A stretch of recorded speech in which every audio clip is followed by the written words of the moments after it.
So you know objectively that you're successful. You've created and done some pretty cool things. Maybe you've made some good money. You've got the resume, the accolades, but you feel empty. Today we're going to talk about why success can feel so empty.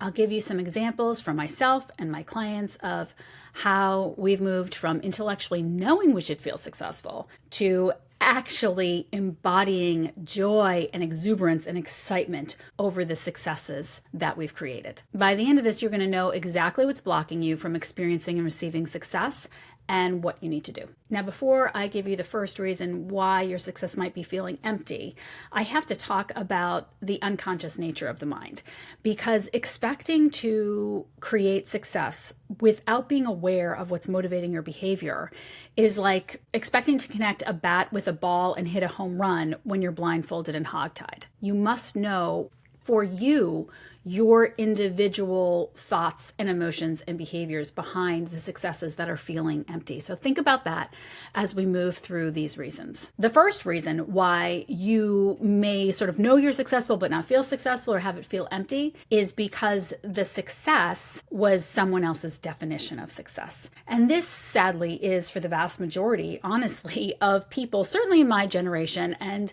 I believe many of the generations to follow as well. You climbed a ladder only to realize that you were leaning against the wrong wall.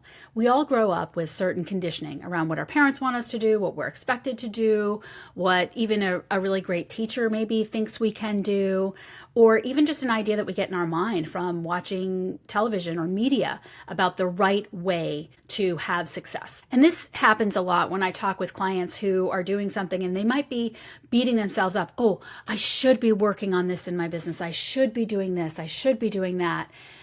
And they're beating the heck out of themselves for not doing things. Then maybe we get in a conversation about what excites them or another thing that they could be doing. And their entire face lights up. Their energy completely changes. Oh, I wish I could do this. This would be amazing. And that is life force energy, right? It could be no more obvious than that what they are doing, they're doing because they think they have to, because they were told to, because they're comparing themselves to other people. But what their soul is meant to do is something completely different. You must ask yourself, what is your soul here to do? And I'll give you another example. I was speaking to some relatives of mine, it's probably a few years ago now, a couple of years ago, and my oldest sons one was taking a year off from school and the other one decided not to go to school. And the one that was taking a year off wasn't even sure if he was going to go back.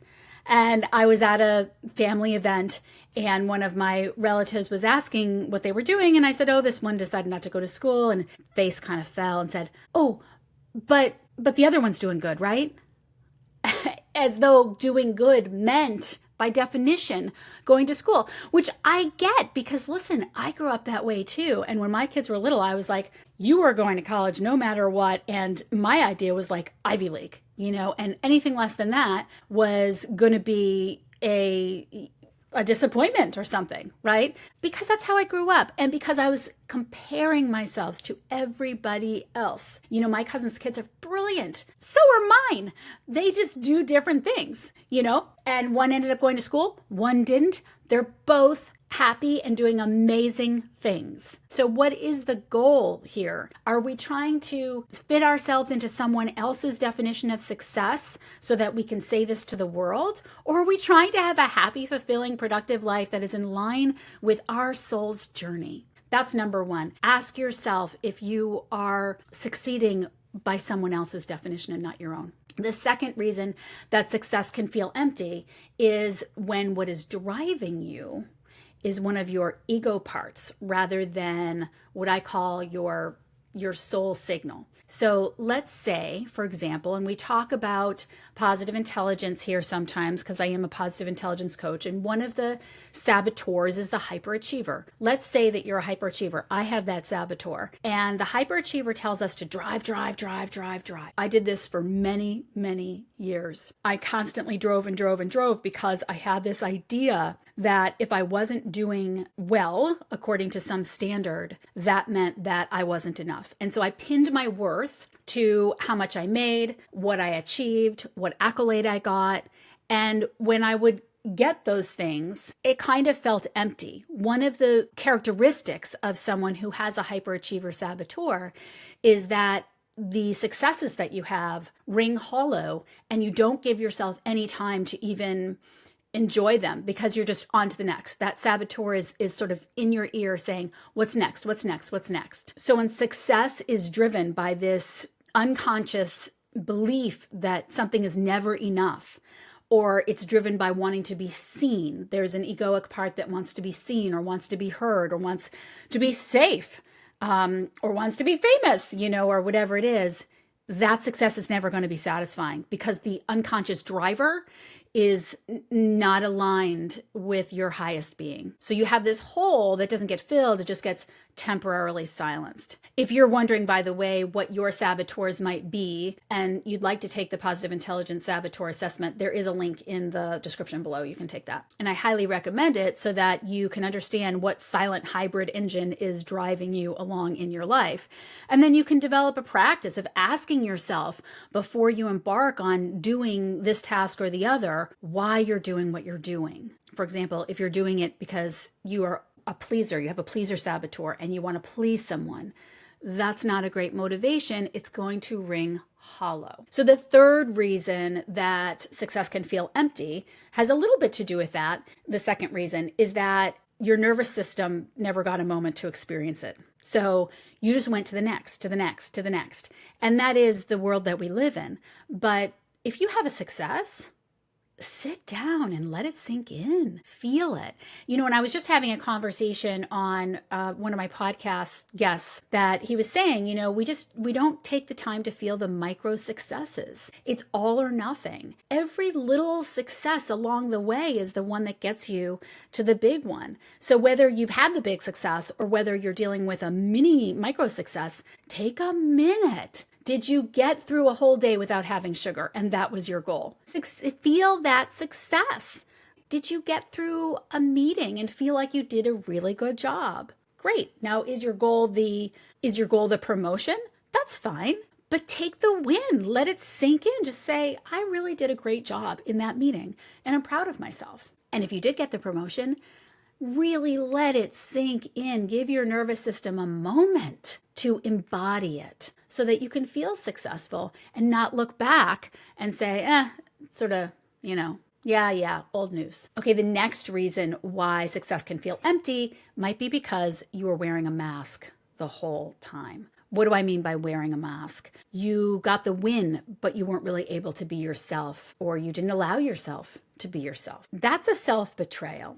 When we outsource our value to what someone else thinks or someone else wants, we contort ourselves, we camouflage to fit the room. If you can't bring you with you into your successes, they're not going to feel successful. The fifth reason, I think we're on 5. The fifth reason that success can feel empty is when you are not locked into your why, or you're confused about your why. So maybe you give lip service to the why, but you're not really plugged into it from a heart level. I had a client like this who really was doing amazing things. She had so many successes, but she was going through a divorce and her attention, of course, was on that. And so these other amazing things were happening in her business, but she had really forgotten her why and the joy that those things brought her because she was just preoccupied by other things that were happening in her life. And so this can be kind of a hard one, but if you are not having a success because your attention is somewhere else in your life, take a moment at least to be present with what is going well and what is going right to your mind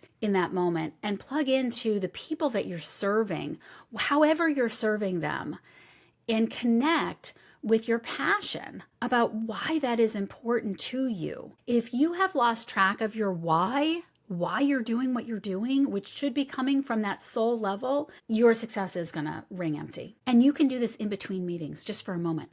Plug into the who, plug into the people that you're serving, plug into your why you started this journey, plug into the part of you that needed that win. So the last reason that your success might be ringing empty is that you traded connection for achievement. Loneliness can hide behind accomplishments. believe it or not.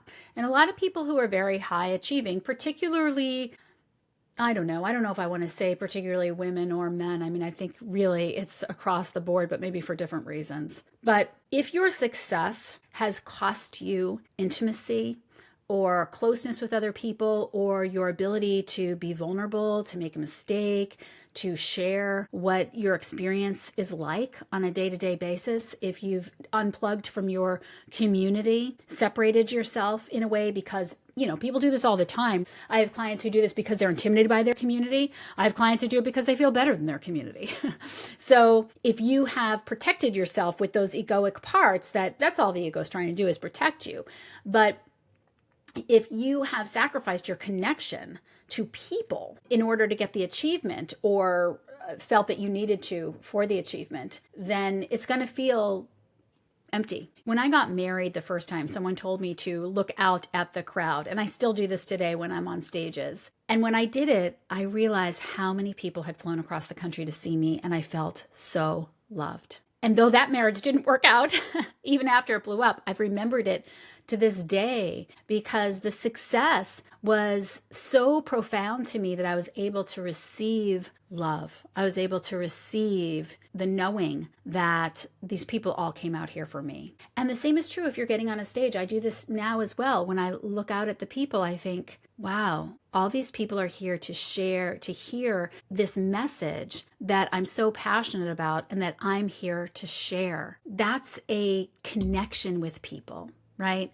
And so whether or not I forget to say something or the speech doesn't go exactly as I had planned, that's not nearly as important as the connection that I'm making with the audience, both when I'm on stage and off stage. So if I want to sit there and beat myself up because, I forgot to say this and I forgot to say that, and I forget to have a connection with people, or I don't take in the connection from people when they say, wow, what you taught me was really profound, then that's going to feel empty. Okay, so before I want to tell you exactly what you need to do in all of these cases, if you found this helpful, give me a thumbs up on the video, in the chat, or write a review on the podcast if you're listening on Apple or Spotify or iHeart.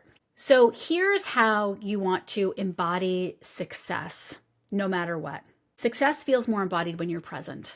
I know it sounds simple, but it's hard. Don't go too fast. Take a moment and be present with every success that you have. My 14-year-old, he's an amazing chef and he makes really unbelievable things. And then, sometimes if it's just a routine recipe, which I still think is amazing, he'll eat it while he's watching TV. But when he makes something that he is really proud of, like a new thing or something where he really nails the taste, he sits and he enjoys every bite. And he just feels all the tastes, all the flavors. So the bottom line of what I want to get through to you about why success is feeling empty and how to not have it feel empty is that this isn't about what you're doing. It's about how you're doing it. I mean, it's a little bit about what you're doing if one of the first things is true, that you are on the wrong track for you, for various reasons that we discussed. Not anybody else's track, your track. So if you determine that, no, I'm on the right track, I didn't pin this to, be what someone else wanted me to be or compare myself to other people, then it's really not about what you're doing. It's about how you're doing it. You're rushing through it. You're not paying attention. You're not being present. So put a reminder on your phone to tell you to be present at the end of if you're having something that you're doing or that you're looking forward to.